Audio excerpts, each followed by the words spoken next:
Good evening, ladies and gentlemen. The shutdown. That is the headline of our today's video. The government is intending to switch off the internet and the media broadcasting houses ahead of the Monday Maandamano. This is shocking in my view. This is wrong in my view. This is wrong advice. Whoever is advising the government is giving the government wrong advice. You remember, yesterday, Government.Gachie said that the government is going to assert its authority. Kimani Ichung'wah has also been tweeting about this, that the government is going to assert its authority. Nobody is disputing the government's authority. They have also been saying, Gachagua said that tomorrow will be the last day for Raila Amolo Odinga to lead a demonstration in this country. When you add all these things, you see a blackout. You see something that is not pleasing. The road ahead is dangerous. The democracy that you've always been enjoying is going to the dogs. We are losing it. So in this video, I want us to look at a number of things, why I believe, and the consequences of shutting down the media and the internet. The first thing is that when you look at what the media is reporting, the media is reporting things as they are happening. Indeed, the social media, the print media, the electronic media have been doing a commendable job. Wanafanya kazi nzuri. Kazi ambayo wanafanya ni kazi ambayo wanaonyesha ukweli dhahiri kuhusu matukio yale ambayo yanatokea wakati ambapo watu wanaandamana. And I think one thing that has annoyed the government is that one policeman who usually wears a shirt that is checked. Most of the time he's in checked shirt. The man who was behaving like a terrorist. Indeed, one would mistake him to be a terrorist. The way he went on rampage, destroying property, vehicles, shooting everywhere, shooting even people who are not armed inside the vehicle. Indeed, the man is more of a terrorist than a policeman. So these are the kind of things that the government wants. These are the kind of things that the government does not want the international community to see. A friend of mine from USA called me and asked me what is happening in Kenya. He wanted to hear from me so that I can explain clearly what is happening in our great republic. And I remember he talked about that guy who was shooting everywhere, shooting everyone.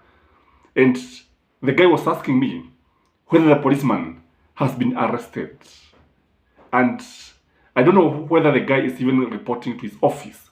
Because one thing I understand is that this policeman, hata hilo sio jina lake, he is said to have bought the certificate from somebody because he did not complete Form 4 education. And his primary reading certificate and that of Form 4 are different. So this guy is rogue. And also understand that that name or that certificate is owned by somebody who is a teacher, and the teacher is teaching somewhere, and the teacher had to repeat so that he can get another certificate. And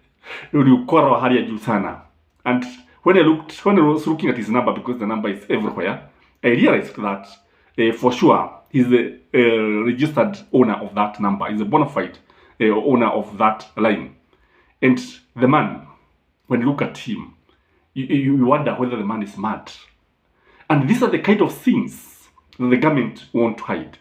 Again, when Gachagua talked about the last day of Raila Amolo Odinga to lead demonstrations, and now when the information came that the government is going to shut down the internet and the media, then I ask myself, what is the government up to?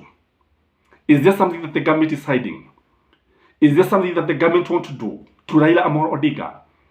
Is there something that the government is trying to do or is going to do and does not want people to see? Hawataki uonekane. Hawataki wawe na ushahidi. So, I fear for Raila Amolo Odinga. I fear for the son of Jaramogi. I fear that something could happen to him tomorrow. Again, the shutdown of the media and the internet tells that we are back to the dark days. Zile siku za Nyayo, zile siku ambapo watu hawangeweza kuongea bila kuangalia unaongea na nani. Zile siku ambazo hata kupumua ilikuwa shida bila kuangalia unapumua karibu na nani. That is where we are heading to. That is where we are. And this is so bad for this nation. This is so bad for this country. And again, when you look at the way the government is now interfering with press freedom, then you wonder where we are headed to. Any government that interferes with press freedom is killing democracy. Any government that does not give the media houses time and space to thrive, to give information to the people, can only create democracy. We are moving backward in a lightning speed. The gains that we obtained by blood and sweat are all gone. It's only 7 months since Kenya Kwanza came into power. But what we are seeing as far as curtailing of media is concerned, media freedom is concerned, is on another level. Again, when you add now to the way the policemen were beating the journalists, the way they were injuring the journalists, the way they were throwing vitoza machozi, risasi, na kila kitu, even live bullets, is shocking. And this is where we are. We are in a police state. And the funny thing is that these policemen, wanalipwa. I don't know whether they are paid. There was something that was circulating. One was showing that they are getting stipend of 20k per day. Others were showing 10k per day. And you see now why they are very much motivated.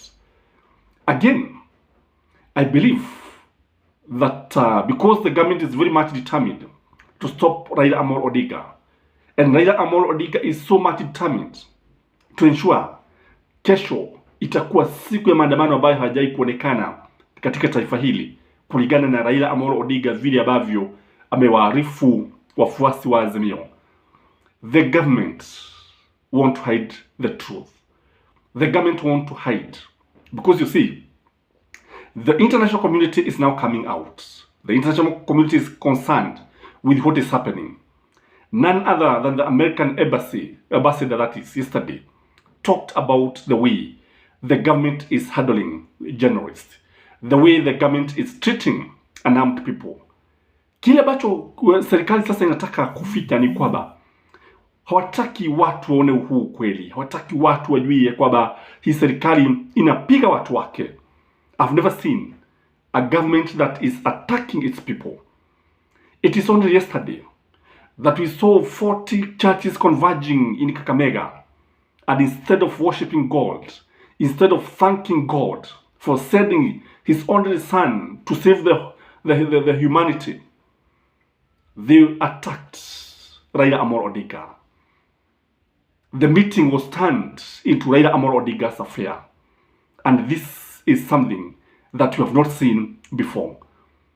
And the way that the number of times that Raila is mentioned by some people today is more than the number of times God is mentioned in church. Again, when you look at the government, you realize that democracy is in darkness now. And democracy in darkness tells you that bad things can only happen in darkness.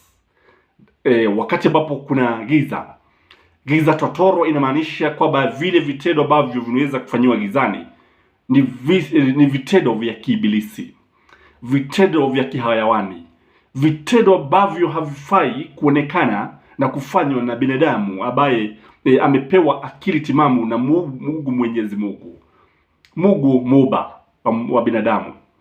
When God created man, I think he don't want him to harm his fellow being. He don't want him to torture his fellow being. Because what we are seeing now is turning out to be torture.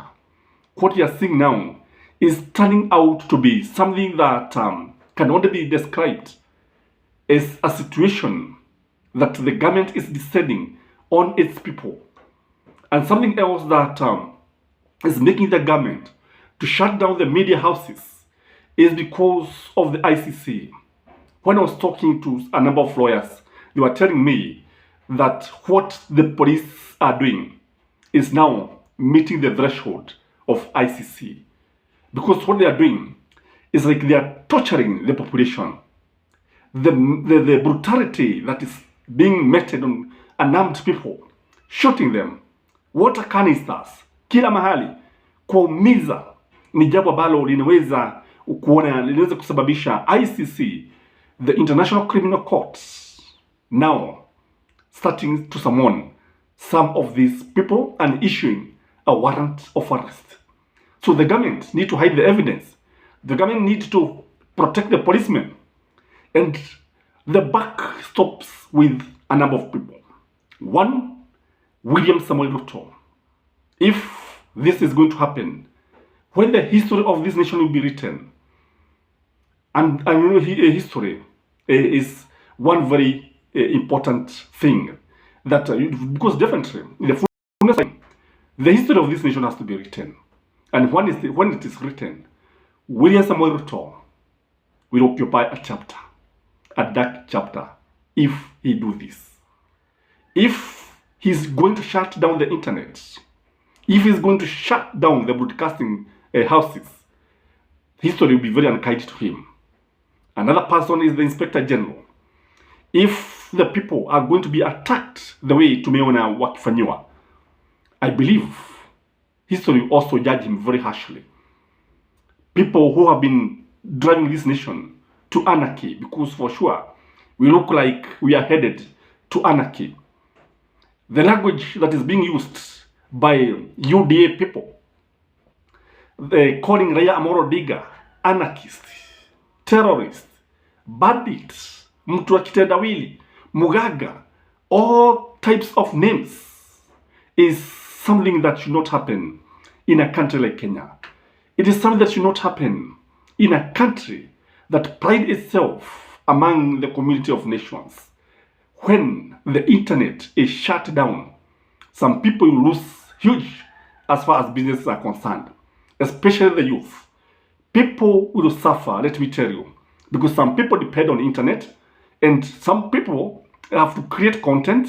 Some people will have to use data to access some sites for them to do work, especially those people who work online. I don't know whether you are here and you work online. I don't know what you do. I know it will be a huge loss to this nation. And this is a nation that is telling the youth to create jobs, self-employment.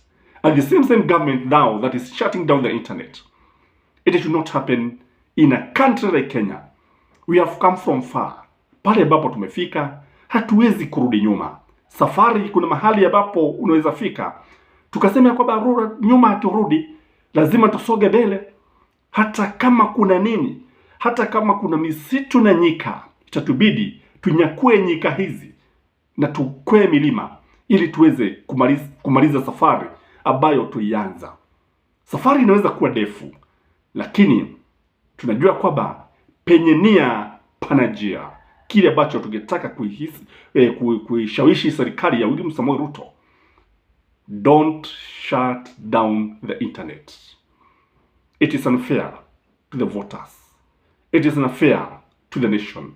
It is unfair to the Kenyan electorate. It is unfair to the media houses. It is unfair to me and you. It should not happen. It should not happen. If this happens, I don't know.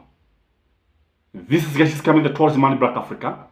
Kindly like this video and subscribe if you have not. For those who have always supported us, we are very, very grateful. For those who have been asking my number, today I have to pin it. Maybe you can send something, your support, if you're willing, and we shall actually appreciate.